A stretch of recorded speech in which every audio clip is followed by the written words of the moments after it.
there was some really mixed reviews of the O-line for the Cowboys, and dude, fuck. I know I know what you're saying.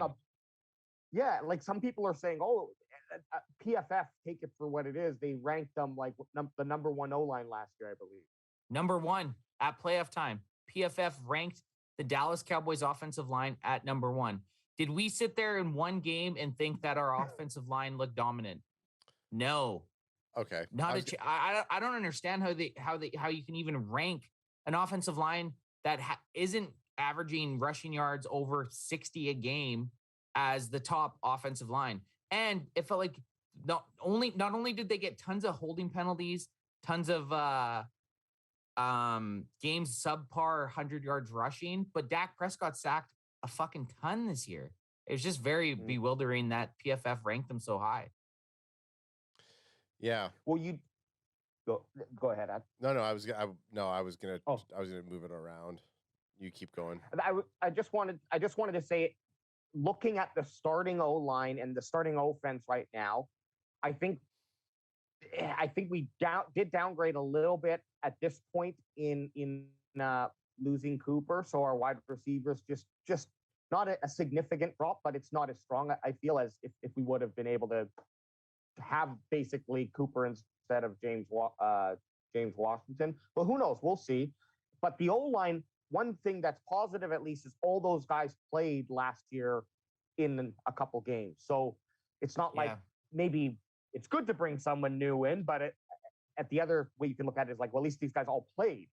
That's actually, I never really thought of it that way, Alex. I was kind of your bandwagon boy too, always the optimist. I was on the other side, kind of being a pessimist about it. I was looking at it more like I looked at the rankings of the 5 guys we had and they ranked them number one. And it's like, well, if these guys are so fucking good, why did we get rid of Lael Collins and Connor Williams? Right? Is how I kind of was looking at it, but I kind of like your glass half full look at it as like, well, we have Steele and McGovern who are now going to step in their place, but they're not a complete unknown. We watched them play in multiple games last year, right? And they were at times, let's get this straight. They're both young players. Steele's a young player who's the second year last year. Year 3 in the NFL is known as like, it's if you hit, sometimes you see a progression from a player from year 1 to 3 there. It's crazy, right? Like you might have an undrafted or a 6th round player in year 1.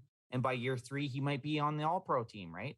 Like there is maturation in the NFL that there's a growing thing, right? Not all these guys are going to come into the league being perfect. And maybe the Cowboys who see these guys every practice and every day are now saying, well, this guy, I think will supplant this guy who makes 5 times more money than him, right? Mm-hmm. So there's that level of, it's this weird jungling act between how much skill they have and how much they're worth, right? Like how much you're getting paid versus how much their skill is. And at some point, Stephen Jones and Jerry Jones have to make this call and make a decision, which I think we've seen a lot of in this offseason. Right. And one thing to couple on that too is when a player performance last year can be judged fairly, of course, for all these guys, but when a player gets called on, how do they react? Does their game elevate?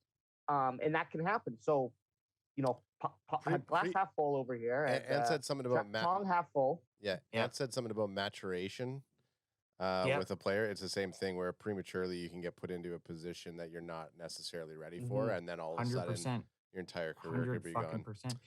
21 Armando, you guys ain't going to Vegas for the draft. Vegas is going to be crazy. Well, and you know what? Vegas hasn't seen crazy till we land. Let's get some flex odds on. Yeah, I'm gonna fucking, well, I don't know. I'm not gonna get crazy in Vegas. We have some plans. There's gonna be 24/7 content. Well, maybe not 24/7 content, but it's gonna be good. I would say maybe like 12-hour content or something. If bandwagon boy number 2 Alex shows up, I'll die from Thailand. He's gonna go like this. He's gonna go crazy. He's gonna go crazy. Oh my God, he's going crazy. Look at him. He's so crazy. That's me rushing Where'd on he the go? stage. Where'd he go? I'm looking for him. They bring the noise. I'm talking about the Dallas Cowboys. What up?